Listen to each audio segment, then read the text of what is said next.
Welcome to the show, guys. We are talking about three boom rookie players for 2020 fantasy football. Make sure you guys roster these players at the right ADP.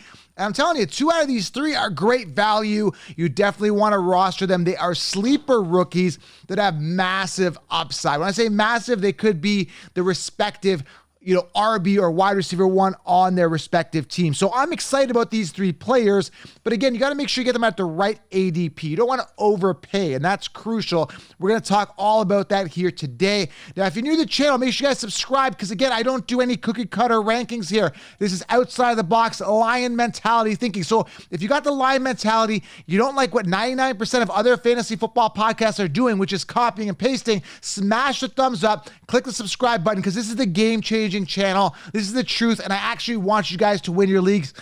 There's no BS here, okay? So smash the thumbs up. And if you have not secured the 16-round draft solution, you need to do that now. It is out now. All the sleepers, all the breakouts, all the optimal players drafted each round in a video training with notes and a printable cheat sheet, all laid out on a silver platter. I live and breathe this stuff. I ensure your roster is maximized and as close to bulletproof as possible. As you know, with fantasy, there's no guarantees. This is as close to a guarantee as you'll get to making sure you have a perfect roster. Secure the 16 rounds. I've linked it below. Use code SMASH to save yourself right now. Get a nice discount on it, all right? So let's talk about this. Let's dive into this. I'm excited. I'm pumped up. Fantasy football is back, everybody. We are in full flow here. Make sure you guys, again, smash thumbs up. Drop a comment below. Let me know which rookie you love. Love to get your feedback, okay? Now, this is not limited to these three rookies. It's not like saying, hey, it's these three rookies. There's a ton of other guys that could break out. Deuce Vaughn, as long as the Cowboys don't acquire a veteran running back. At the time of this recording, it's just Deuce Vaughn sitting there with Tony Pollard, who I'm not sold is a true workhorse running back. Could be wrong, right? There's a ton of other ones. Jalen Hyatt, in a position to be a wide receiver one on the Giants, and it could go on and on. There's a ton of guys that could break out. All this is in the 16 rounds, and of course, subscribe to the channel, because we're going to, again, be delivering more to you guys, okay? So, drop a comment below. Which rookie do you love? First rookie that I think could go boom, major upside, breakout potential. Love the opportunity, love the talent. The guy I'm talking about is Quentin Johnston. This guy was drafted in the first round by the Chargers, who've arguably got one of the best quarterbacks in the game. Now, Herbert had a bit of a down year last year, but understand his top receiver only played 10 games, which is Keenan Allen, who is, by the way, in his sunset years of his career. This is the end. Last year was the beginning of the end of Keenan Allen. I'm not sold on him. He played 10 games. He had 89 targets last year. The guy was plagued with injuries his entire career. Had a good couple years ago, but now is the time for Quentin Johnston to really shine. Again, a first-round pick. The guy ran a 4.5 at the combine, 6'4", 195 to 200 pounds. This guy is a beast, and I say he's a good blend of power and speed, right? You come down the ball, 50-50 catches. Yards after catch are pretty solid. He has 6 touchdowns in his last year, over 1,000 yards in college. Now, last year, like I said, Williams was banged up. He played 13 games, had 93 targets. Just keep a tally of the targets here, okay? Allen had about 89 targets. Eckler had around 127. Definitely Eckler does not deserve 127 targets. He's not a wide receiver. And we got Justin Herbert in a contract year, everybody. A contract year. So that means he is going to have to thrive and really put on a show. He's going to have to air the ball out. No more Joe Lombardi, offensive coordinator that loved Austin Eckler, force feeding him. That's going to change. Now, here's something that's really interesting. Josh Palmer, who's a mediocre wide receiver, had 107 targets respectively and only 72 receptions, 3 touchdowns. This is Josh Palmer we're talking about. This is a guy that had more targets, and again, I don't think people know this, more targets than Keenan Allen last year and Mike Williams. So Palmer, a wide receiver 3, had more targets than the 1 and 2. So if you're getting Palmer getting that many targets and you haven't Austin Eckler force-fed, imagine the shift here, right? There's going to be a shift. It's going to go towards Quentin Johnston, who they want to build up, right? He was a first-round pick, let me remind you. And again, I'm not saying draft Quentin Johnston in round 1 or round 2 or round 3 or round 4 or round 5. You can get this guy after the 6th round potentially. Now, his ADP is going to start rising as soon as you hear the news breaking out that he's connecting with Justin Herbert. It happens every year. But if you're drafting early, you can acquire a potential wide receiver 1 for good value. Okay. So again, after the 6th round, start looking, feel it out, look where his ADP is coming off. And again, I explain exactly where to get him in the 16 round draft solution. And I update those rankings. I update, the ADPs in 16 rounds so you know where to grab him. Okay. Quentin Johnston, love him. Tons of upside. Now there's a chance he could end up just being a wide receiver 3, and that's fine. That is totally fine because you got him for value, okay? But the ceiling is there. There's a huge upside boom with Justin Herbert throwing the ball. And Justin Herbert throws the ball probably more than almost any other quarterback in the NFL. Excited for Quentin Johnston, 1st round pick. Love the guy. Number 2 here, okay? Now, this is a little bit of a wild card feel. The guy I'm talking about is Tank Bigsby. Now, again, huge value. You get this guy like in the last couple picks, pretty much. Some people are sleeping on him, but look for his ADP to rise. We're talking about a 3rd round pick, running back, 6 foot, 208 pounds out of Auburn on the Jacksonville Jaguars, an offense that I actually really like and believe in. They've got some great wide receivers. They've got, Kirk. They've got Ridley coming back. I love Trevor Lawrence this year for fantasy. ATN, years to wow us. We're not wow. And I always get this all the time. They're like, well, Joe, he only played 1 year. Exactly. He was hurt the 1st year. And the 2nd year, 220 attempts, 1,125 yards, 5.1 yards per carry, and 5 touchdowns. Not bad for ATN. The problem was he was very inconsistent. He had a 0.3 point game, like a 0.3 game, in one of those games. He had a couple 3-point games in there.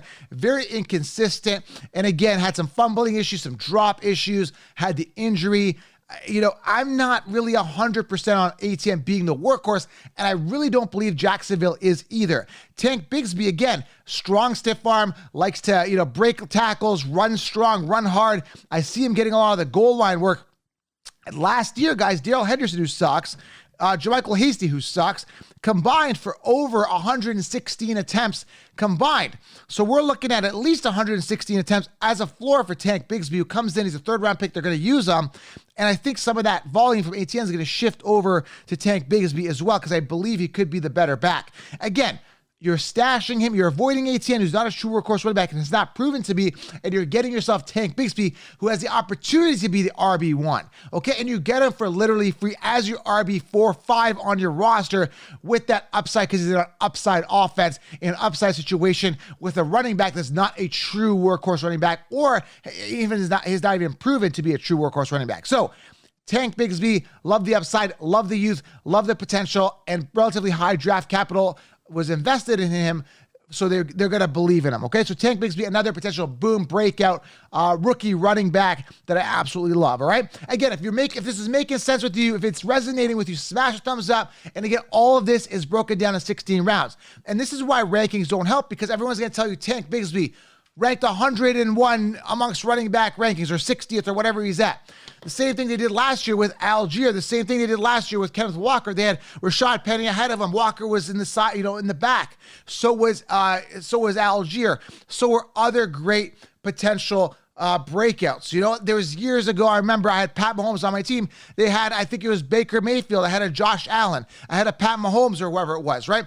I remember there was a year I was fighting people saying Allen is better than Baker Mayfield. People thought I was nuts.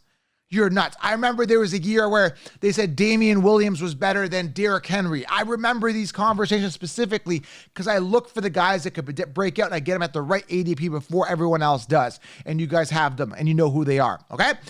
Number 3 here, guys. I want to keep this video short. It's the weekend. I got to go spend some family time. I know you guys are busy too, and there goes my pen. Jahmyr Gibbs here at number 3, guys. I absolutely love him. Now, here's the thing, right? Everybody loved Swift last year. They had him a top 8 running back. They had it wrong, right? Gibbs is who they wanted Swift to be. Gibbs is the real deal. 5'11", 200. Now, the only knock to him in college, he didn't rush over 1,000 yards, but he made it up in receiving yards. Now, last year, 44 receptions for 444 receiving yards, 3 receiving touchdowns. The guy averaged 6.1 yards per carry, 7 touchdowns on the ground, 926 yards on the ground on 151 attempts in college last year. I love Jahmyr Gibbs. The guy is a playmaker, great hands, great vision, ultra explosive. Now, that's what I like out. He is that home run hitter, and he can catch the ball in the backfield, run in, run out, and really take off. No one's catching him. So I'm excited on the 5'1", 200-pound plus Jahmyr Gibbs in a situation where he could thrive with the Detroit Lions. The only problem is they paid Montgomery about $18 million. I think it's a 3-year. Go look at his contract. They paid him a significant, decent amount of money. And my concern is the volume going to be there for Jahmyr Gibbs? That was my only concern. So I looked at the numbers, okay? Jamal Williams, 262 attempts, right? So just right off the bat, you take 262 attempts to divide it by 2 between him and Montgomery. Just off the bat, not bad volume. So I think Jahmyr Gibbs prevails. I think talent rises to the top. So we're looking at a floor of 162 attempts for Jahmyr Gibbs and 100 to Montgomery. But wait, there's more. Swift had 99 attempts. Let's tack on another 100 attempts. Now we're at like 361 attempts combined. But wait, between the other crappy running backs that were there, not worth mentioning, there was another 67 attempts. So we are looking easily over 400 attempts. I think Jahmyr Gibbs rises there, becomes the RB1, and gets a minimum of 220 attempts on the ground and will be used significantly in the receiving game with the void of Williams there that's not there, who got hurt, was caught for betting. So I really like Amon-Ra St. Brown and Gibbs in the passing game this year, and Gibbs should really have that opportunity to boom. Now, again, Montgomery will be a pest. There's no doubt about it, but he lacks the explosiveness that Gibbs has. So it's going to be interesting to watch this unfold, but I really think Gibbs prevails, but there's a chance that Montgomery does. We don't know. We got to factor in injuries. Like, how is it going to go? Are they going to trust the rook? A lot of question marks, but you're going to end up paying significantly for Jahmyr Gibbs because he's coming off in and around round 3 to 4. So I would not trust him as an RB1. I trust him as a potential RB3 as part of a robust RB strategy. As an RB2, you've got question marks. But again, if you secure an RB1, you get an ace wide receiver round 2, then you could potentially get Gibbs in round 3. So there is some upside here, major upside with Gibbs, but understand that Montgomery may be a pest, all right? Quentin Johnston, Tank Bigsby, Jahmyr Gibbs, 3 guys in a great position to succeed. You're going to have to pay more for Gibbs, understandably so. Bigsby's a bargain as of the time of this recording. We're talking mid-May. And Quentin Johnston has the opportunity to be the wide receiver 1, but has to earn that rapport with Justin Herbert, all right?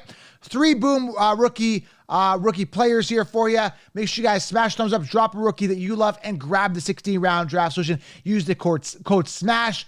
I appreciate you guys. Energy's here. Content's coming. We'll talk soon. I'm out.